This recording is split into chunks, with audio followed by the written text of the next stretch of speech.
there. Welcome to Inside Scoop. I'm Paula Rizzo. If you have a business, you need to have a digital presence, right? That's nothing new. We know that. However, do you have a digital experience? Because that is what it really takes to thrive. So what does that mean? Well, I don't really know. That's why I have an expert on today who's going to tell us all about it and why we need it. Because your website, your social media accounts, all those things that you're putting out into the world, they need to be there so that you have them, but they need to actually make an impact. There needs to be a reason for you doing it so that people say, that's the person I want to hire. That's the person I want to follow. That's the person I want to, do business with and buy and do whatever it is they tell me to do. So we're going to talk all about how to amplify your platform, beyond just having a website and posting some stuff on social media. How can you really elevate that and boost yourself? And I have a great guest who I'll bring on in just a moment. But first, I want to share a resource with you to give you a little bit of a boost in getting the media's attention. And the media is very different these days. It's not only just, TV and radio and that kind of thing. It could be an online show just like this one, a live stream show or podcast.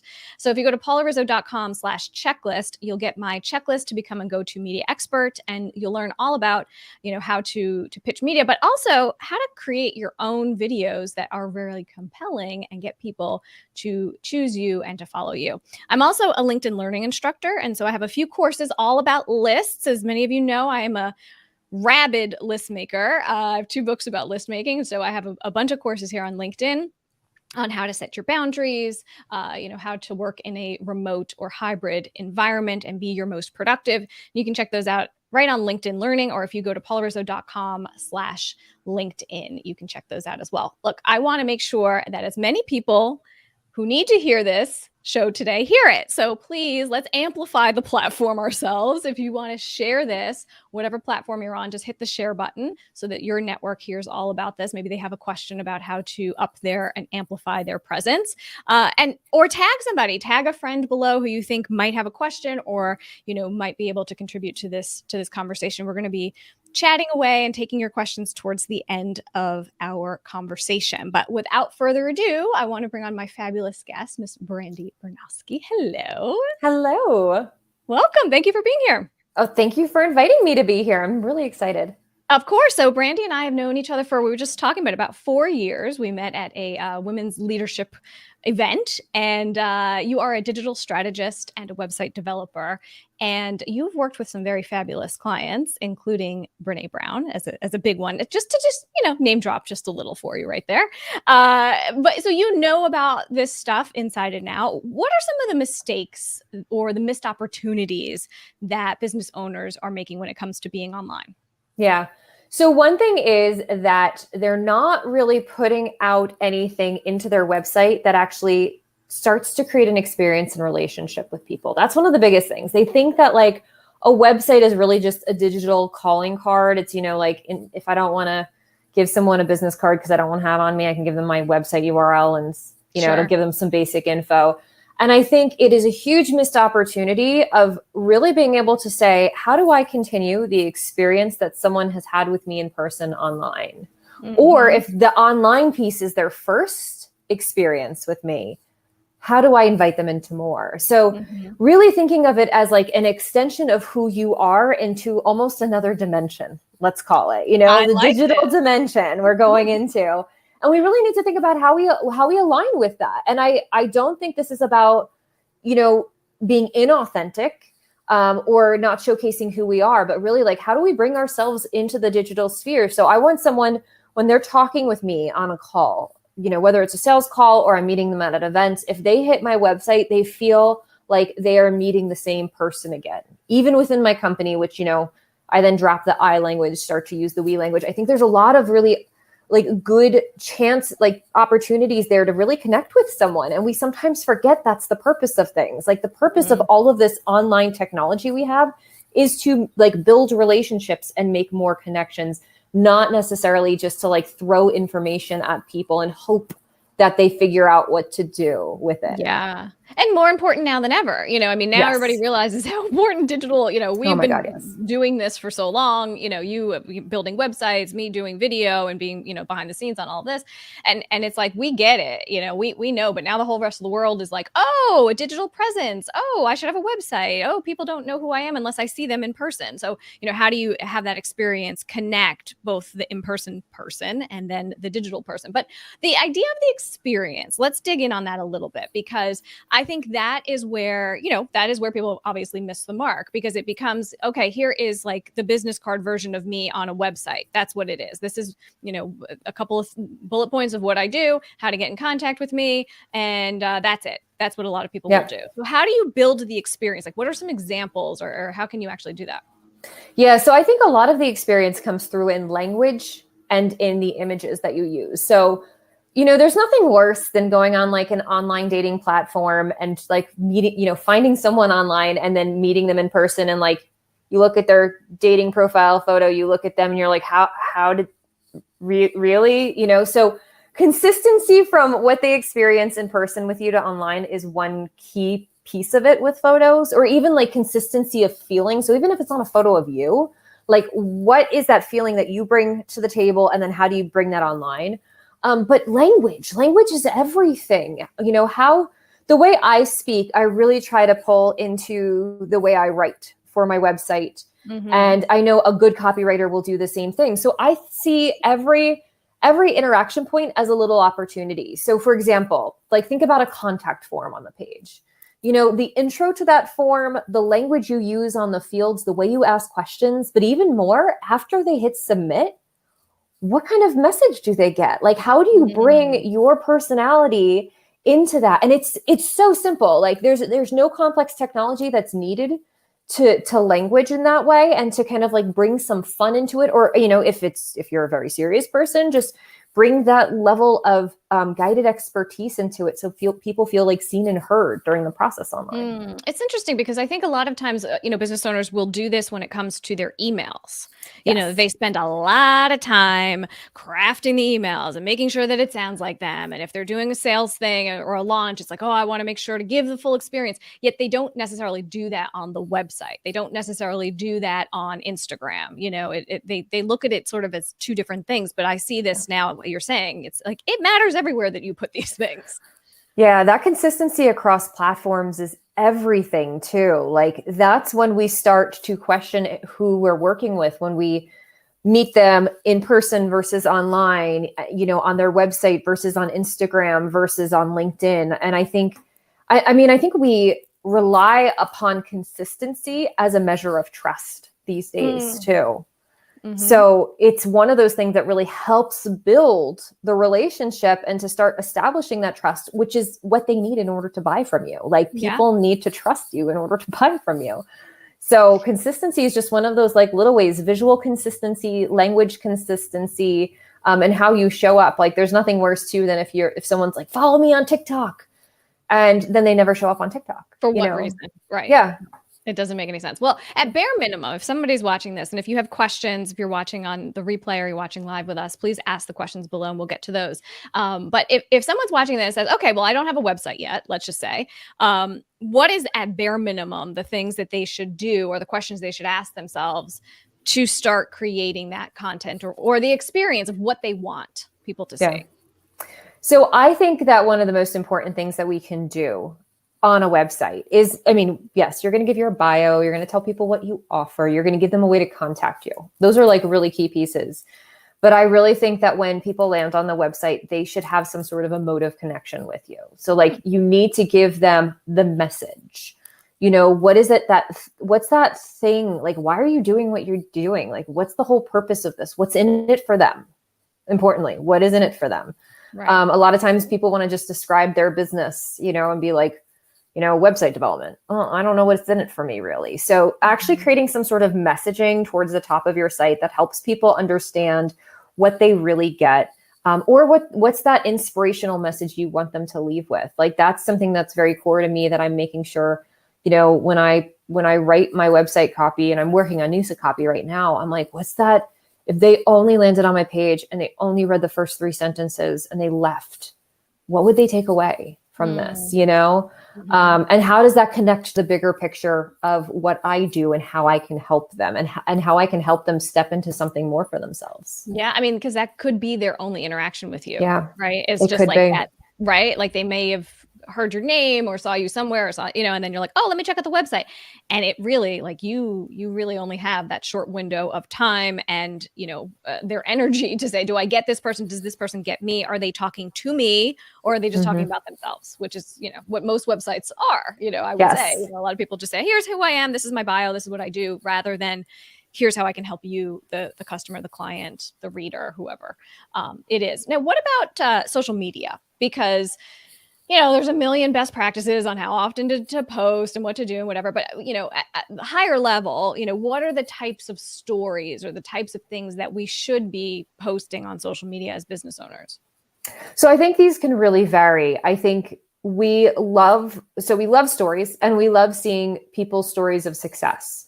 So anytime you have a transformation story about one of your clients, those are wonderful to post online. And it doesn't just have to be a testimonial. I mean, it can be a written testimonial, it can be a video testimonial. It can be like that shift of here's the old website, here's the new website. And I don't even have to get too much input from my client on that. But like to visually see transformations is great as well. So I love transformations. I was here, this thing helped me. I've ended up here. Your story, your why, that's so crucial. Like I became a developer because I was teaching myself to develop, and I was helping my friends in the process. And I kept coming up against like, why is the industry wired this way? Like, this is not okay. Like, I'm very passionate about empowering the people I work with, because I want them to come back to me for the cool stuff. And I want to make sure they're educated along the way so that they know they can tackle this digital stuff themselves. If they want to, then delegate, go for it. But I don't want anyone to not be in the know, because I think there's a lot of missed opportunity and potentially like missed income and revenue, and like it can be disastrous if you don't know what you're doing, really. Yeah, right. And it's true. I mean, well, you talked about consistency before, but consistency with this too. You want to make sure that you are posting regularly to the community on, like, let's say LinkedIn, if LinkedIn is where your people are, or if Instagram is where your people are, that you're there constantly, not constantly, but you're there, pretty consistently, so that when they are going to your website and then they click over, to your point about like TikTok, make sure you're doing something there. Make sure, otherwise, why is it on the website? Like it shouldn't even be there. So what is your advice though about for people who feel the overwhelm of social media and feel like, oh my gosh, now I have to be everywhere and there's a new platform and now I have to learn that one. And, I mean, this will go on for till the end of time because there'll be new things popping up all the time. Yeah. So I think the biggest thing is, one, you cannot be on every platform. There's not enough hours in your day to serve people, do the work you're meant to do, spend time with your family, take care of yourself, and be on every single platform posting content regularly. I think it's really important to know where your audience is. That's crucial. Don't be in places that your audience is not. But then also know where your energy is. Like if you really hate something and like you find yourself dreading it every time you go to it and like shutting down, don't do it. Like it doesn't serve the world to have that sapped out of you every time, because there might be some clients on Twitter, but you really hate Twitter. Like I think you need to give yourself the permission to recognize when you are resisting something because you're afraid of it, versus like you're resisting something because it actually really drains you. And when it does, you need to pull away from there. Focus on the other places that your audience is. Like one of the big things for me is we're on Instagram, we're on LinkedIn. But my favorite place to actually like meet new people and socially connect is in person at events. So, there's never a bad time to do that. And I think, I kind of lean a little bit more towards that way, and I allow my team to lean more towards Instagram and LinkedIn. That's the other thing. You can hire people who like it more than you do.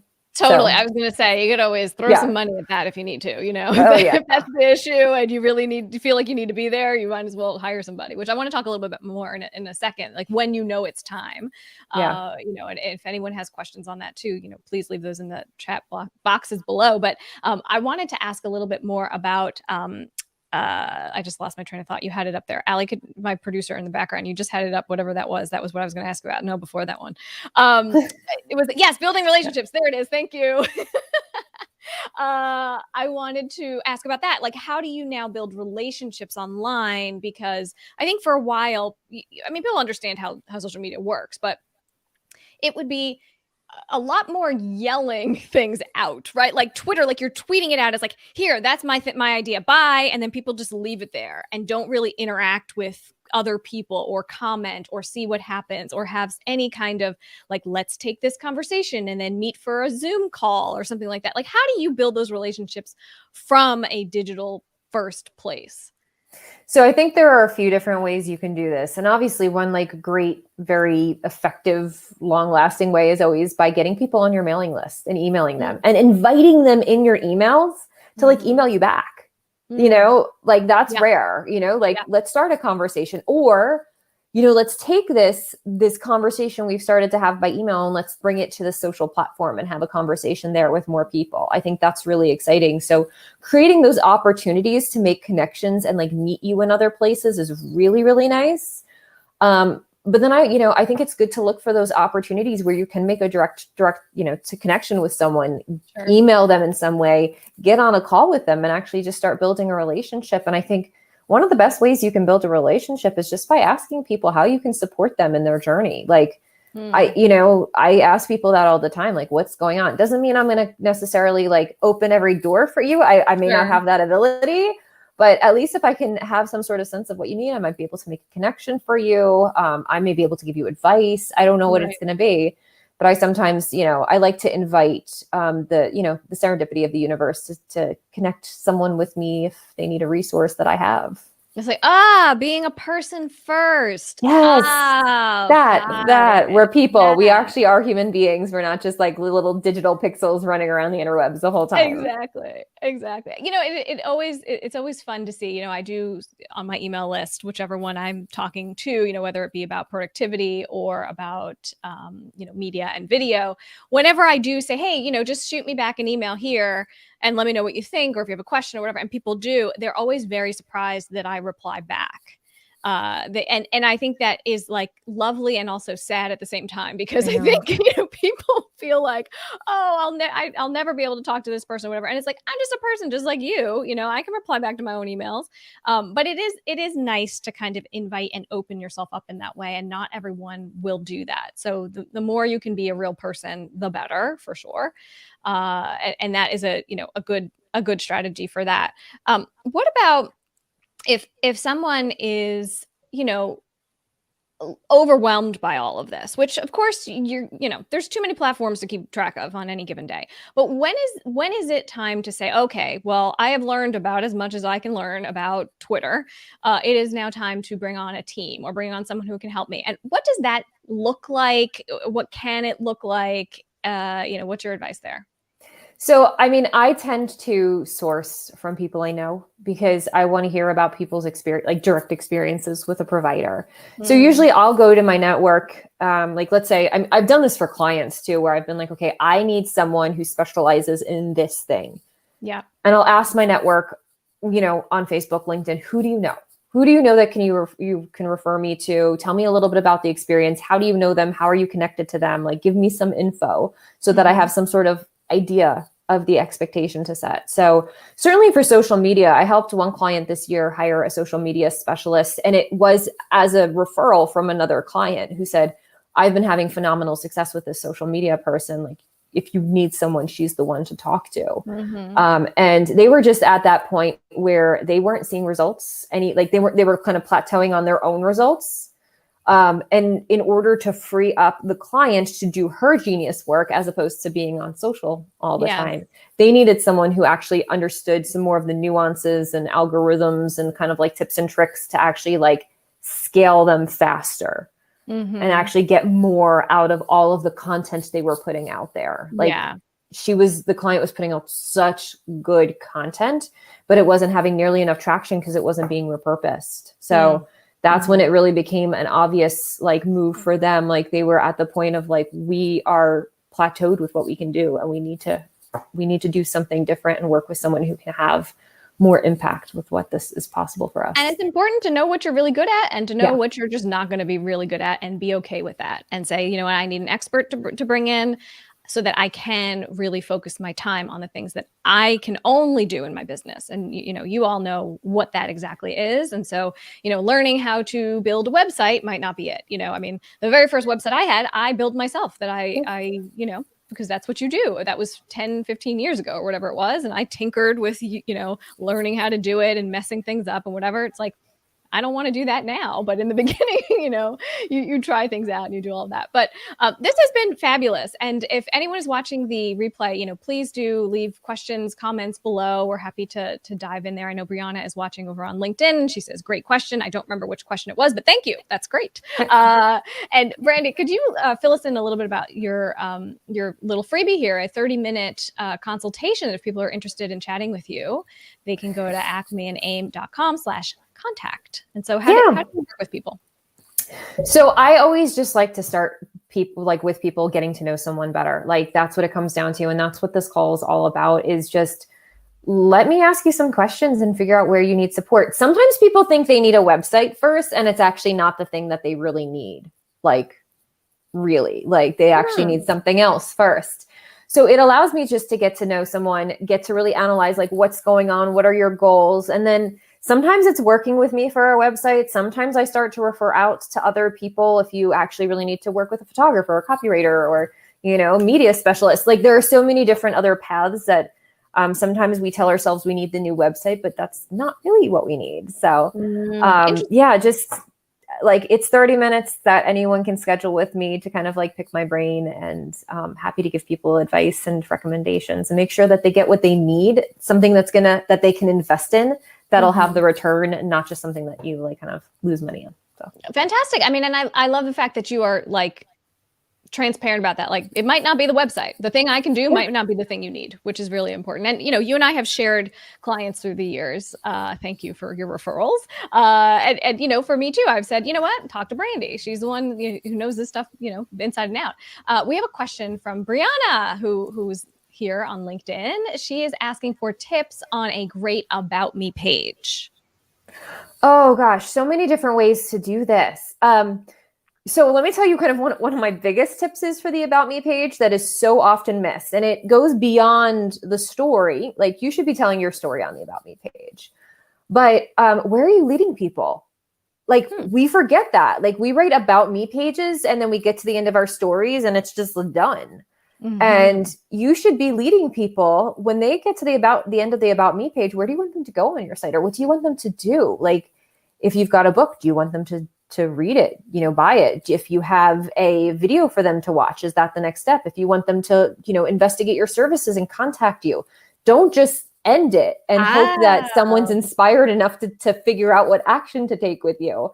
That is so crucial. And I think that's one of the biggest mistakes people make on their About page is they're just like, here's my story, done. And the end. Yeah. Oh, you really need to spoon feed. That's a good one. I got to go check my About pages because I don't know if I have that actually. So after we get off this, I'm going to go check it out. But that's a great tip. I love that, you know, because not only do you want to, you know, tell people who you are and all that, but like, all right, well, if we're going to take this to the next level, here's how to do that. Yeah. Yeah. And I think with the About Me page too, you want to remember, like, you need to tell people about who you are and why you do this in context of your video, of your business, not necessarily like everything they've ever wanted to know about you. Like you might put some like fun, like, you know, fun facts about me or something like that in order to like more personally connect with your reader. But overwhelmingly, like you need to be like leading them, like, why is your story maybe also the beginning of their story? You know, like there's that connection, like there's that piece. Like, again, there's a reason that I do the work that I do. And there are people that I help because I was my own client at first. So making that connection. So you're not just like, I was born in this town, in this place, but like start us with the details that help us figure out why you're here with us doing this work. Yeah. And I've seen a lot of About pages that have like the short about, the long about, and it's like, that's a lot of about, you know, it's like you need to break it down for me a little bit, because, Yeah. to your point from even earlier, it's like you have a couple seconds to make that impression and people will come, they will see, is this what I need? Is this what I want to know about? And then they're going to get out of there. So you don't want to lose them in that storytelling. Yeah. Fantastic. Well, thank you again. This has been great. And if you have other questions, leave them in the chat boxes below. We'll get to those in the after, in the replay world. Thank you, Brandy, for being here. Thanks, Paula, for having me. Of course. And, I want you to check out that go-to little gift that I have. If you go to paularizzo.com/checklist, you can check out my go-to, how to become a go-to media expert, and all kinds of, information about video and how to use it in your business and in your world. So can't wait to chat with you again. Have a good one. Thanks.